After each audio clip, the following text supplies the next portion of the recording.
কাউকে সত্যিকারের ভালোবাসলে তার জন্য যে কি পরিমাণ পাগলামি করা যায় সেগুলাই দেখতে চলেছে আজকের এই সিনেমাটিতে। কোনো স্পয়লার না দিয়ে চলো তাহলে গল্পের গভীরে ঢুকে পড়া যাক।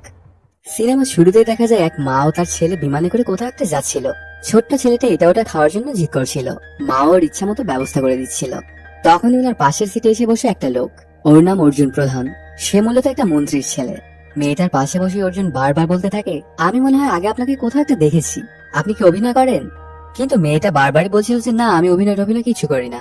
তবে অর্জুন ও নাসরবান্দা মেয়েটিকে জ্বালাতন করেই যাচ্ছিল। এক পর্যায়ে মেয়েটার একটা ছবিও তুলে নেয় অর্জুন, তারপর খুঁজতে থাকে অনলাইনে। কিছুক্ষণের মধ্যে পেয়েও যায়।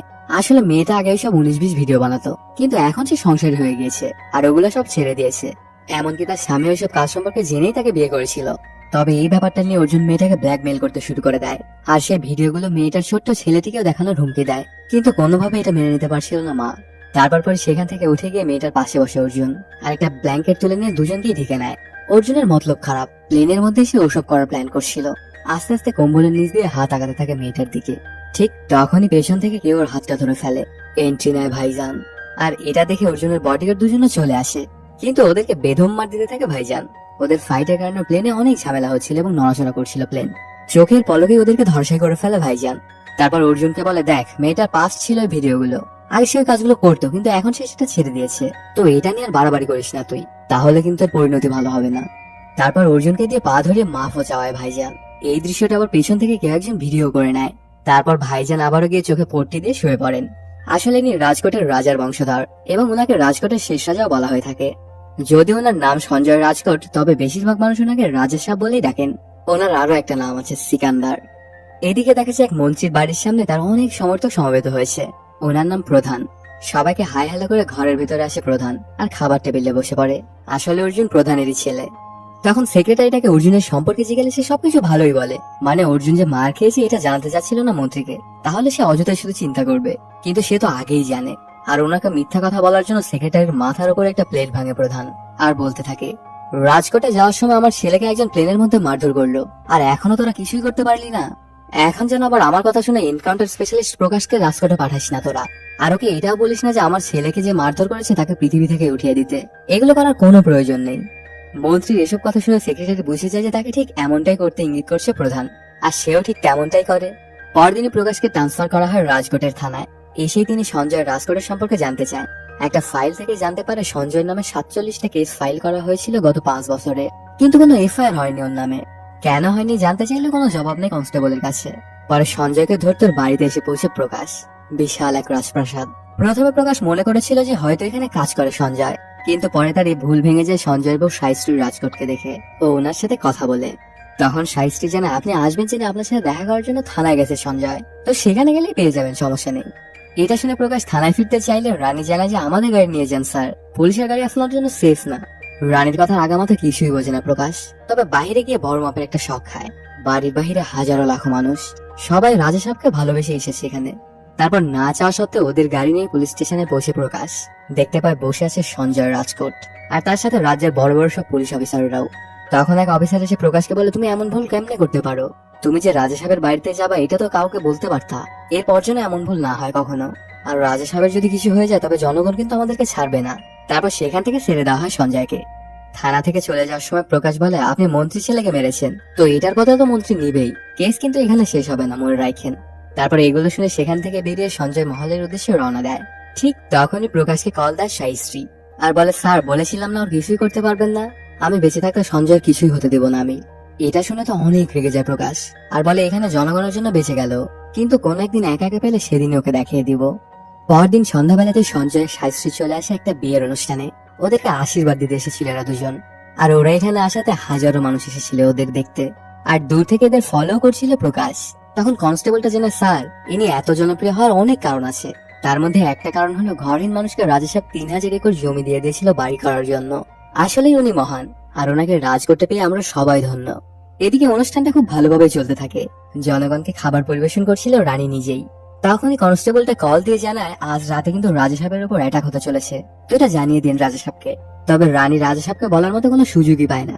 আর আজকে সঞ্জয় এখান থেকে মহলে একাই যেতে চায় আর বাকি সবাইকে বিয়ে এনজয় করতে বলে এখানে থেকে। সেখান থেকে যাওয়ার সময় সাইশ্রী ওমরকে মেসেজ দিয়ে এই ব্যাপারটা জানায় আর রেডিও থাকতে বলে ওদেরকে। যেতে যেতে সামনে একটা রেল ক্রসিং আসে। ওই দিক দিয়ে একটা ট্রেন যাচ্ছিল যেন রাস্তা বন্ধ। সেখানে গিয়ে ওদের গাড়িটা দাঁড়ায়। ঠিক তখনই অনেকগুলো গুন্ডা দুটো গাড়ি নিয়ে চলে আসে সঞ্জয়কে মারার জন্য। আর এদিকে দেখা যায় সাইশ্রী ঘুমাচ্ছিল। তখন সঞ্জয় যায় সেদিকে আর ওদেরকে বেদম পিটাতে থাকে। এতজন যেন সঞ্জয়ের কাছে কিছুই না। আর অন্যদিকে দেখা যায় সাইশ্রী আসলে ঘুমায়নি। সে ওমরকে সবকিছু জানা তাড়াতাড়ি করে এখানে চলে আসতে বলে। এদিকে মারামারি এক পর্যায়ে ওরা সবাই বন্দুক নিয়ে আসে সঞ্জয়কে মারবে বলে। কিন্তু তখনই ট্রেনের ভেতর দিয়ে আফসা দেখতে পায় ওইদিকে অনেক মানুষ ওদের দিকে বন্দুক তাক করে আছে। এটা দেখে গুন্ডাগুলো অনেক ভয় পেয়ে সেখান থেকে পালিয়ে যায়। আর ট্রেনটা পার হয়ে যেতে এরাও সেখান থেকে চলে যায়। সঞ্জয় কিছুই বুঝতে পারে না। আসলে রানী সবসময় সঞ্জয়কে এরকম আড়াল থেকেই সেভ করতো। পরদিন সকালবেলা দুজনে গল্প করছিল। তখন সাইশ্রী একটা পেইন্টিং দেখাতে চায় সঞ্জয়কে। এটা সে অনেকদিন ধরে রাজার জন্যই বানাচ্ছিল, আর আজকে সেটা কমপ্লিট হয়ে গেছে। তখন সঞ্জয় বলে যে যাও তাহলে পেইন্টিংটা নিয়ে আসো। কিন্তু পেইন্টিংটা এনে সাইশ্রী দেখতে পায় যে রাজা অন্য কাজে ব্যস্ত হয়ে পড়েছে। এতে অনেক মন খারাপ হয়ে যায় রানীর। আসলে সঞ্জয় তাকে সময় বাদ দিয়ে সবকিছু দিয়েছিল। তারপরে সাইশ্রী অনেক খুশি, কেন তার স্বামী সবার সুখে দুঃখে পাশে থাকে। সেদিন বিকেলে সঞ্জয় যখন তার লোকদেরকে ট্রেনিং দিচ্ছিল তখনই একটা মেয়েড আসে ওর কাছে আর বলে, স্যার কাল কি দিন আপনার কি মনে আছে? কিন্তু মনে করতে পারে না সঞ্জয়। তখন মেয়েটা জানায় কালকের দিনে প্রথমবারের মতো রানীর সাথে দেখা হয়েছিল আপনার। এটা শুনে সঞ্জয় খুব সুন্দর একটা সারপ্রাইজ প্ল্যানও করে। আর পরদিন সন্ধ্যাবেলাতে সাইশ্রীকে নিয়ে একটা জায়গায় চলে আসে। হাজারো ড্রোন ব্যবহার করে সুন্দর একটা সারপ্রাইজ দেয় রানীকে। এটা দেখে তো সাইশ্রী অনেক বেশি খুশি হয়ে যায়। এটা ওর জীবনের পর সবচেয়ে ভালো সারপ্রাইজ ছিল। এদিকে দেখা যায় অর্জুনের বার্থডে পার্টি হচ্ছিল। সবাই খুবই এনজয় করছিল পার্টিতে। আর অর্জুনও অনেক খুশির ব্যাপারগুলো দেখে। ওর পার্টি চলমান থাকলে হঠাৎই সবার ফোনে নোটিফিকেশন আসা শুরু হয়ে যায়। আর এক মুহূর্তে পুরো পার্টির মুডই চেঞ্জ হয়ে যায়। সবাই কেমন জানি অবাক হয়ে তাকাচ্ছিল অর্জুনের দিকে। এখানে কি চলছিল কিছু বোঝা যাচ্ছিল না। পরে দেখা যায় ওই দিন প্লেনের মধ্যে করা সেই ভিডিওটা, যেটাতে অর্জুনের মেয়েটার পা ধরে ক্ষমা চাচ্ছিল।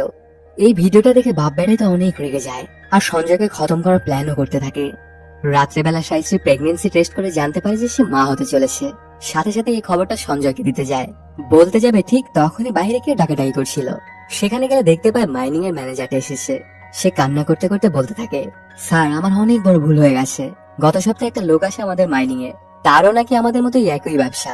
তো এই জন্য আমার কাছ থেকে 50 কেজি বারুদ চায় আর 2 লাখ টাকা অফার করে আমাকে। টাকার লোভে পরে আমি ওনার কাছে বিক্রি করি। কিন্তু 2 দিন আগে পাঞ্জাবে যে ধামাকাটা হয়েছিল সেটা আসলে ওই লোকটাই ছিল। তো আমাকে ক্ষমা করে দিন প্লিজ। এগুলো শুনে অনেক রেগে যায় রাজা সাহেব আর একটা থাপ্পড় মেরে দেয় লোকটাকে। কি করবে সে কিছুই বুঝে উঠতে পারছিল না। এদিকে পাশ থেকে এসব কিছু শুনে রানী ফোন লাগায় কনস্টেবলকে। তখন সে জানায় আপনাদের ম্যানেজারকে মারার জন্য অনেক গুন্ডা যাচ্ছে, কিন্তু তাকে বাঁচিয়ে নিন পারলে। না হলে ম্যানেজার যদি মারা যায় তাহলে এই কেসটা সরাসরি রাজা সাহেবের উপরে এসে পড়বে আর এতে অনেক সমস্যা হতে পারে ওনার। থানার এরা বড় কিছু একটা প্ল্যান করছে আর প্রকাশ স্যার এমনই, মানুষকে মারতে উনি একটুও কিচ্ছু মনে করেন না। এদিকে দেখা যায় অ্যাটাক হয়েছে ম্যানেজারের ওপর। অনেক গুন্ডা এসেছিল এখানে ওকে মারতে। তখনই সেখানে চলে আসে সঞ্জয়রা আর শুরু হয়ে যায় ফাইট। একে একে সবাইকেই মারতে থাকে। ততক্ষণে সেখানে সাইশ্রীও চলে এসেছিল। মারামারির প্রায় শেষ পর্যায়ে গুন্ডারা বড় মাপের একটা ধামাকা করে বসে। আর তখন সঞ্জয় গিয়ে ধরে সাইশ্রীকে। দেখা যায় সবাই সেফ আছে। তখন সঞ্জয়কে ওই ম্যানেজারটাকে নিয়ে রোববার পর্যন্ত কোথাও একটা লুকিয়ে থাকতে বলে, না হলে পুলিশ ওকে মেরে দিবে। সঞ্জয় ঠিক সেটাই করে। দেখা যায় সাইশ্রী পেট থেকে রক্ত বের হচ্ছিল, হয়তো গুলি লেগেছে ওর। তারপর ওকে হাসপাতালে ভর্তি করা হয়। অবস্থা আস্তে আস্তে খারাপের দিকে যেতে থাকে। তবে সঞ্জয় তেমন কিছুই জানে না ওর ব্যাপারে। দেখতে দেখতে সোমবার চলেই আসে। খুলে যায় কোর্ট আর সেখানে ম্যানেজারকে সাথে করে নিয়ে গিয়ে সাক্ষী দেওয়া হয় সঞ্জয়। ঠিক ওই মুহূর্তে দুনিয়ার মায়া ত্যাগ করে নাসরাত দেশে চলে যায় সাইশ্রী। কিন্তু এখনো এই ব্যাপারটা জানে না সঞ্জয়। ঠিক তখনই হাজারো জনগণ কান্না করতে করতে কোর্টে এসে পৌঁছে আর সঞ্জয়কে সবকিছু খুলে বলে। এটা শুনে তো সঞ্জয়ের পৃথিবীটাই যেন উল্টে যায়। কি করবে সে কিছুই বুঝে উঠতে পারছিল না। সঞ্জয় কোনোভাবে বিশ্বাস করে উঠতে পারছিল না যে সাইশ্রী আর নেই। তারপর মেয়েদের কথায় মোবাইলের মেসেজটা চেক করে সঞ্জয় দেখতে পায় হাজারো মেসেজ পাঠিয়েছিল সাইশ্রী, কিন্তু রিপ্লাই দেওয়া তো দূরের কথা, একবার পড়ে দেখারও সময় হয়নি সঞ্জয়ের। তারপর স্ক্রল করে নিচের দিকে আসতে প্রেগনেন্সির টেস্ট কিটটা দেখতে পায় সঞ্জয়। এটাতে সে জানতে পারে সাইশ্রীর পেটে বাচ্চা ছিল। এটাতে আরো কষ্ট পেয়ে যায় সঞ্জয়। তখনই ডাক্তার এসে জানায় রানী তার অর্গানগুলো একটা সংস্থা ডোনেট করে গিয়েছিল। তো প্রসেসটা খুব তাড়াতাড়ি শুরু করে দিতে হবে। এত কিছু ঘটে যাওয়াতে অনেক কষ্ট পেয়ে যায় সঞ্জয়। কিছুদিন এভাবেই কেটে যায়। হঠাৎ একদিন সঞ্জয় কল দেয় ডাক্তারকে আর জানতে চায় রানীর অর্গান কাকে কাকে দেওয়া হয়েছে। প্রথমে ডাক্তারটা বলতে না চাইলে পরে বলতে বাধ্য হয়। মুম্বাই 3 জনকে দেওয়া হয়েছে রানীর অর্গান। একজনকে ফুসফুস, একজনকে হার্ট আর একজনকে চোখ। তো তাদেরকে একবার দেখতে যাবে সঞ্জয়। রানীর অর্গানগুলো এখনো জীবিত। এজন্য বের হয়ে পড়ে সঞ্জয় মুম্বাইয়ের উদ্দেশ্যে। ওর সাথে ওমররাও যেতে চায়। সঞ্জয় ওদেরকে না করে না আর ট্রেনে করে কয়েক ঘন্টা জার্নি করার পর এসে পৌঁছে মুম্বাই। প্রথমে চলে আসে একটা বস্তিতে। এখানে কামারুদ্দিন নামের ছোট্ট একটা বাচ্চাকে রানীর ফুসফুসটা দেওয়া হয়েছিল। সঞ্জয় যায় ওই ছোট্ট ছেলেটার সাথে কথা বলতে। গিয়ে জানতে পারে ছেলেটা অনাথ। ওর জন্মের পরপরই ওর বাবা মা ওকে রেল স্টেশনে রেখে চলে গিয়েছিল। এখন সে অনেকটাই খুশি। এই পুরো বস্তির সবাই তার পরিবার, আর গোটা এলাকায় তার বেডরুম। যেখানে ঘুম ধরে সেখানেই ঘুমিয়ে যায়, আর যখন যেখানে যা খাবার পায় সেটাই খেয়ে নেয়। এসব কিছু শুনে সঞ্জয়কে ভালো খাবার ও জামা কাপড় কিনে দিতে চায়, কিন্তু সে কোনোভাবেই একা যাবে না। যদি বস্তির বাকি সব অনাথদেরকেও নিয়ে যায় তবেই শুধু যাবে কামারুদ্দিন। সঞ্জয় সবাইকেই নিয়ে যায়। বিশাল বড় একটা হোটেলে খাবার খায়, আর খুব সুন্দর সুন্দর পোশাক কিনে ওরা সবাই। অনেক মজ মাস্তি করে আবারও বস্তিতে ফিরে আসে। তখন একটা মেডিকেল স্টুডেন্টের সাথে দেখা হয়। কামারুদ্দিনের অবস্থা সম্পর্কে জানতে চায় সেই মেয়েটা। পরে সঞ্জয় ওনার থেকে জানতে পারে যে এই এলাকার দূষণ অনেক বেশি, এজন্যই এমন সমস্যা হয়েছে। শুধু কামারুদ্দিনই না, এলাকার প্রায় সবারই কম বেশি এই সমস্যাটা আছেই। তারপর নিয়ে গিয়ে একটা ময়লার স্তূপ দেখায়। এই জায়গাটা বড় একটা প্রজেক্ট হওয়ার কথা, তো এই জন্য প্রায় অর্ধেক জায়গাটা কোম্পানিটা কিনে নিয়েছে, আর বাকি অর্ধেকটাও নেওয়ার জন্য ময়লাগুলো এখানেই ফেলে পুরা যাতে মানুষ অসহ্য হয়ে জায়গা বিক্রি করে দেয়।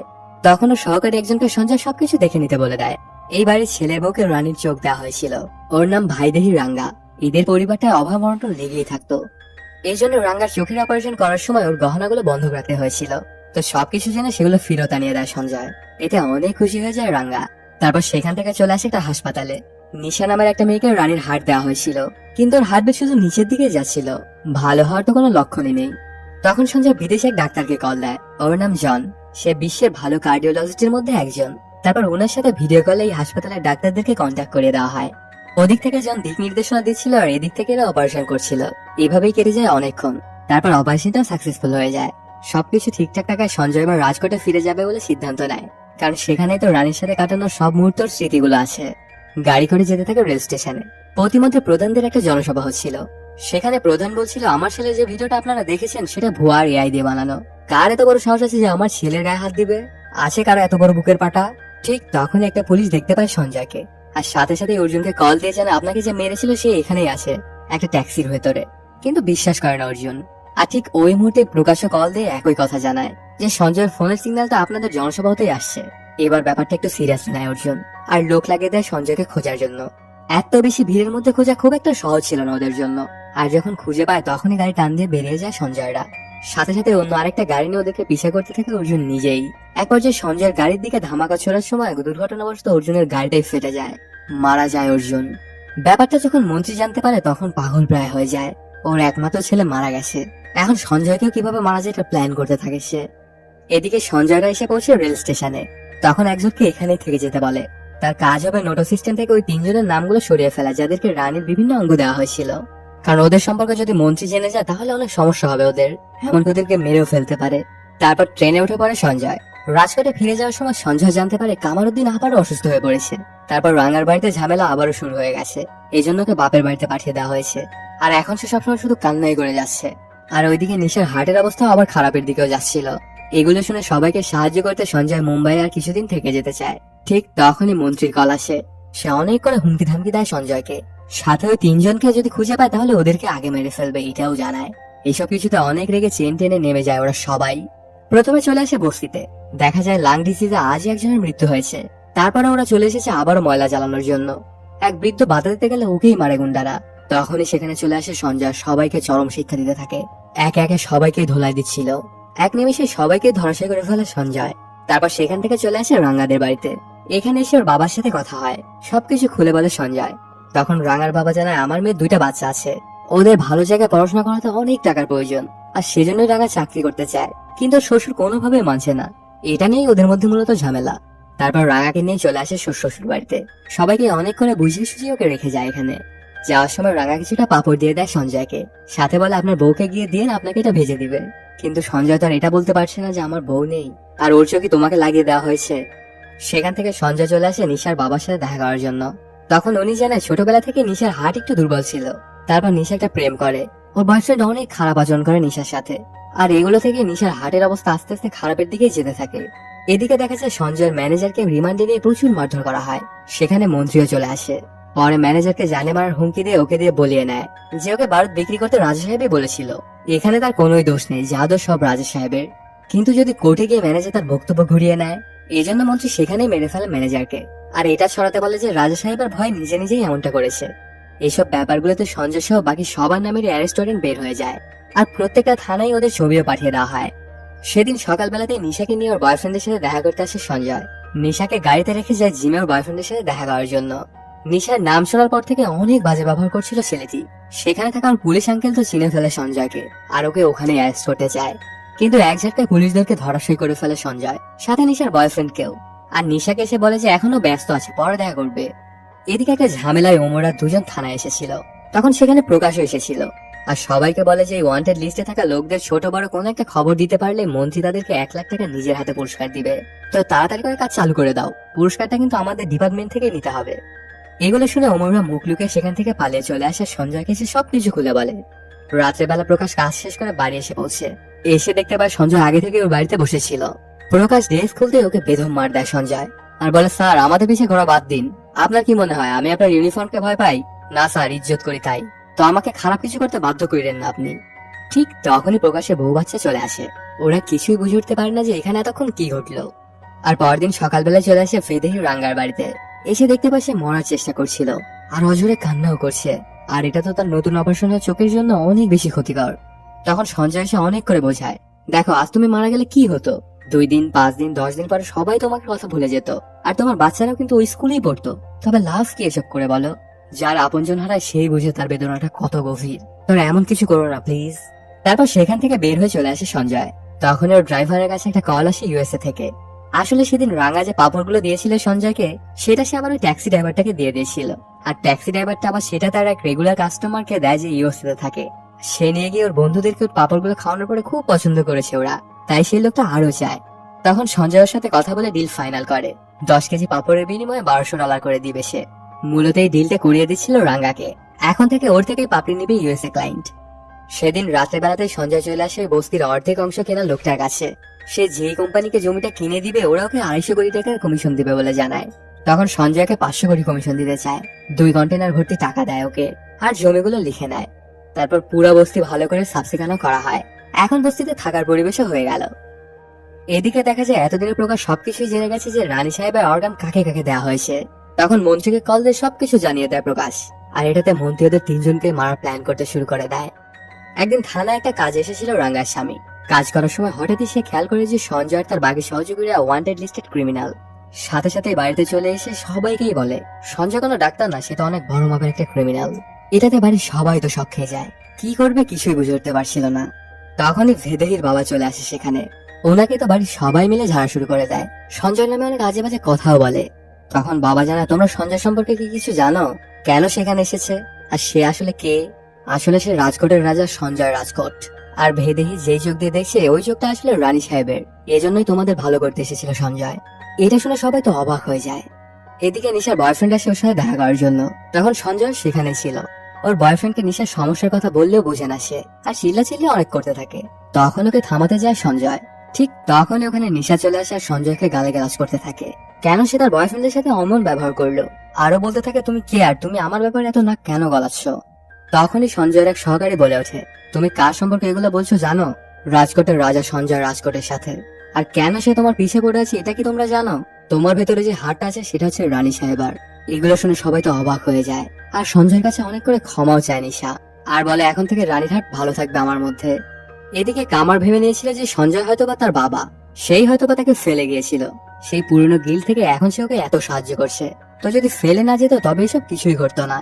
আর এসব কথা শুনে ওমর সব সত্যটা জানায় ছেলেটাকে। এটাতে সে কান্নায় ভেঙে পড়ে। কিন্তু সঞ্জয় সেকে অনেক করে বুঝ দেয়, আর বলে আমি তোর কিছুই হতে দিব না, আজ থেকে তুই আমার ছেলে। ততক্ষণে হাসপাতালে নিশা এবং তার ছোট বোনও চলে এসেছিল। নিশার ছোট বোন এই ঘটনাগুলো লাইভ স্ট্রিমও করছিল, মানুষকে জানাচ্ছিল যে সত্য ভালোবাসার জন্য মানুষ কি না করতে পারে। গোটা দেশের মানুষ যোগ হয়ে যায় লাইভ স্ট্রিমে, আর সঞ্জয়কেই বাহবা দিতে থাকে।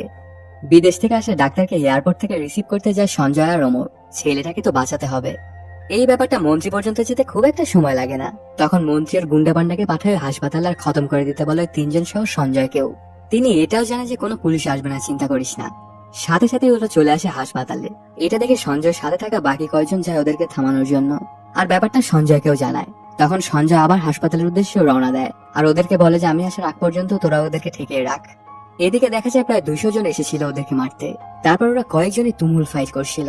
যদিও গুন্ডারা এত বেশি মানুষ, তারপরও কাউকে ভেতরে ঢুকতে দেয় না ওরা এই কয়জনই। অনেকক্ষণ এভাবে মারামারি করার পরে ওদেরকে ধরাশায়ী করে ফেলে গুন্ডারা। একদম জানে মারতে যাবে, ঠিক তখনই এন্ট্রি নেয় রাজা সাহেব। ওকে দেখে এদের জোশ যেন আরো বেড়ে যায়। তখন সবাই মিলে বর্ষা নিয়ে গুন্ডা থেকে কচু কাটা করতে থাকে। নিমিষে সবাইকেই খতম করে দেয় এরা। তারপর সঞ্জয় ভেতরে এসে জানতে পারে যে দুবাই থেকে ডাক্তার তো এসেছে, কিন্তু ওনাকে ইমিগ্রেশনের ঝামেলায় ফেলে দিয়েছেন মন্ত্রী। এজন্য উনি আবার ফেরত যেতে চাচ্ছেন। উনি না আসলে কিন্তু কমরকে বাঁচানো যাবে না। তখন অনেক রেগে সঞ্জয় তার দলবল নিয়ে আবারও চলে আসে মন্ত্রীর বাড়িতে। এক ঝাটকা সব গার্ডদেরকে মেরে দিয়ে ভেতরে চলে আসে। মন্ত্রীকে গিয়ে বলে, ডাক্তার চলে এসেছে আর অপারেশন তো শুরু হয়ে গেছে। এই খুশির খবরটা তোকে দিতেই আসলাম। এটা বলেই দেয় একটা খুশি, আর বলে, আমার সাথে পাঙ্গা নিতে আসবি তো এরপরে মরবি। এবারের মতো ক্ষমা করে দিলাম, আর কোনোদিনও যেন আমার চোখের সামনে দেখতে না পাই। সেখান থেকে হাসপাতালে এসে দেখে অপারেশন সাকসেসফুল। কোমর এখন প্রায় সুস্থ হয়ে গেছে। এসব ব্যাপারগুলোতে এখানে সবাই মুখে খুশির হাসি। ঠিক তখনই সেখানে চলে আসে প্রকাশ। মন্ত্রীর বাড়িতে যা করেছে এজন্য সঞ্জয়কে ধরতে এসেছিল সে। সাথে অনেকদিন আগে সে রানী সাহেবাকেও চ্যালেঞ্জ করেছিল, একা যদি পায় তবে ধরে নিয়ে যাবে ওকে, আর সেই জন্যই আজকে ওকে ধরতে চলে এসেছে। তখন হ্যান্ডকাপ পরিয়ে নিয়ে আসতে থাকে, কিন্তু বাইরে নিয়ে আসতে সবাই হতবাক হয়ে যায়। বাইরে লাখো মানুষ দাঁড়িয়ে আছে, সবাই রাজা সাহেবকে বাঁচাতে এসেছে। কিন্তু এটা তো রাজকোট না, তবে এত মানুষ। আসলে সঞ্জয় কর্মকাণ্ডে এখন মুম্বাইয়ের মানুষের ভক্ত হয়ে গেছে। এটাই তো আসল রাজার গুণ, আর একেই বলে সিকান্দার। আর এর মাধ্যমে শেষ হয়ে যায় সিনেমাটি। তো বন্ধুরা, কেমন লাগলো আজকের এই এক্সপ্লেনটি জানাতে কমেন্ট করো। এখনো যদি চ্যানেলটি সাবস্ক্রাইব না করে থাকো তাড়াতাড়ি সাবস্ক্রাইব করে নাও। দেখা হচ্ছে নতুন কোনো ভিডিওতে। Till then, সায়োনারা।